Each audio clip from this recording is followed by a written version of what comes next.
Oh my God. Oh my God. Did you all see that shit show disguised as a presidential debate? You know, for 2 or 3 days leading up to it, I realized that it might be some of the greatest television imaginable. And 5 minutes into it, I knew that my assessment was correct. And also, did you notice how quickly they broke out the mops and buckets over at Fox and went into immediate cleanup mode? I mean, Sean Hannity just came out and declared that Trump was the winner. It got so bad over there that half of the on-air folks just looked in the camera and then at each other with their eyes glassed over. I mean, it's so bad that there are folks on Fox who are upset that Trump refused to denounce white supremacist groups. And they shouldn't really be surprised over there because, you know, there's a couple of reasons why he's not doing it.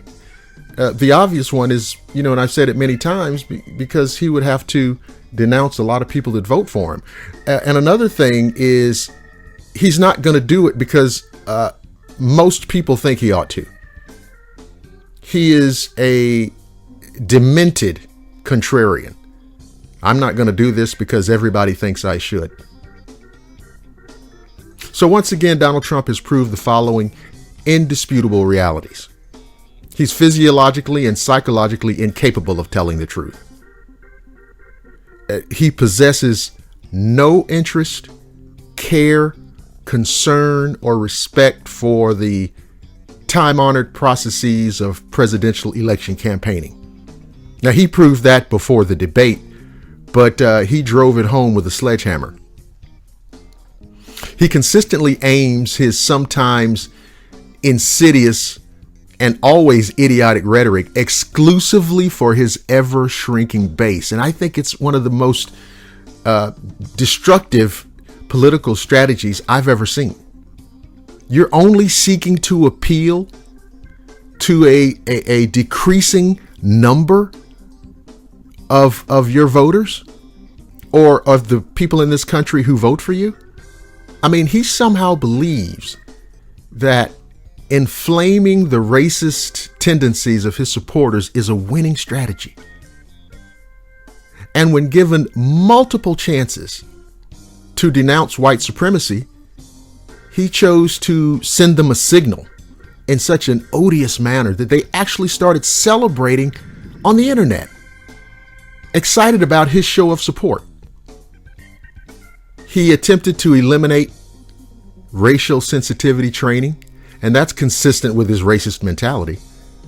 And also the idea, and I mean the despicable idea, that you can teach school children American history without discussing the evil of slavery and the overall treatment of First Nation people and the lasting impact that this left on the nation. You think you can change history and its effect by not talking about it? You're so goddamn morally and intellectually destitute that you think that ignoring and not owning the parts of our history that make you uncomfortable will somehow make this country better. And as history continues to prove, your biggest success is only exacerbating the problems that you created in the first place. Now let's talk about voting. Now, of course, Trump and his surrogates absolutely believe in voter suppression.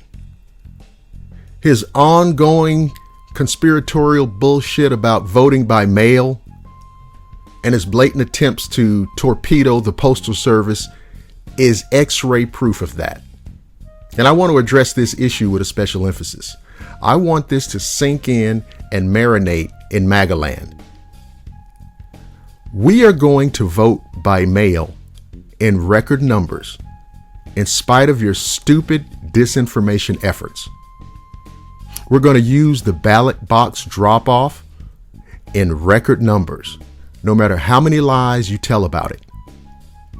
And we're going to show up at our local voting precincts in record numbers, and no amount of unmasked stamp tramp Karens and hillbilly G.I. Joes are going to stop it or even slow it down.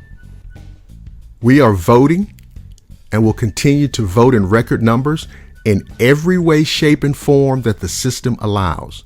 Because as Dr. King and James Baldwin and Malcolm X and others admonished, accept nothing short of your full measure of citizenship.